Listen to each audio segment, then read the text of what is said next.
Mecca Medina যেদিন থেকে এই গজলটা গাওয়া শুরু করলাম, কয়েকদিন পরেই আমাকে ব্রাহ্মণবাড়িয়ার একজন আলেম বলল, আপনাকে আমি ওমরায় নিয়ে যেতে চাই। তো এই যে টাকা পয়সা তো লাগতেছে না, আল্লাহ নিয়ে যাচ্ছে। তো আসলে মদিনার প্রতি, নবীর প্রতি টান থাকলে যাওয়া যায়, ঠিক না? যাওয়া যায়। তো এই গজলটা বলার পরে যেহেতু যেতে পেরেছি, গজলটা গাবো। অনেক পুরাতন হয়ে গেছে যদিও, তারপরেও যেহেতু বাস্তবে অনেক ইস্যু নেই, মোবাইলে শুনছি, ঠিক না বে ঠিক? তাই গাইবো। ও মদিনার মাটি রে,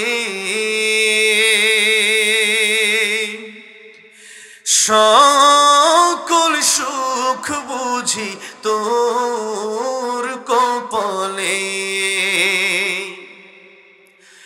ও মদিনা রে,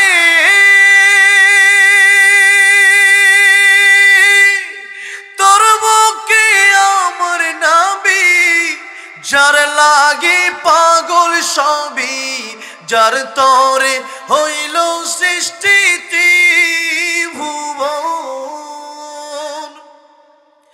কাঁদি আমি সারাক্ষণে, কখন যাব সেখানে, সহে না আর পরাণে।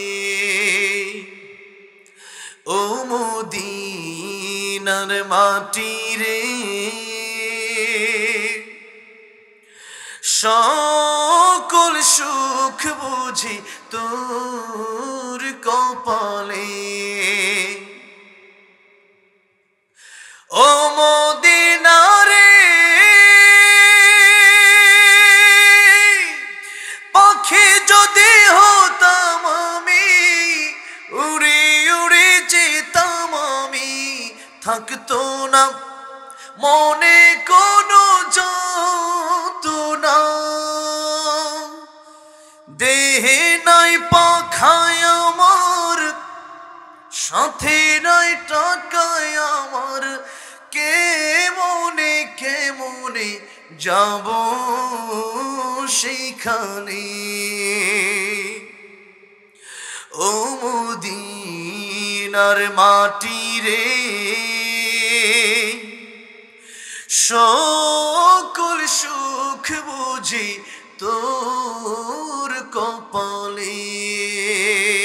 আল্লাহ সবাইকে বারবার মক্কা মদিনা যাওয়ার তৌফিক দান করেন, বলেন আমিন। নবীজি দিদার নসিব করেন, পড়েন আমিন। আসসালামু আলাইকুম।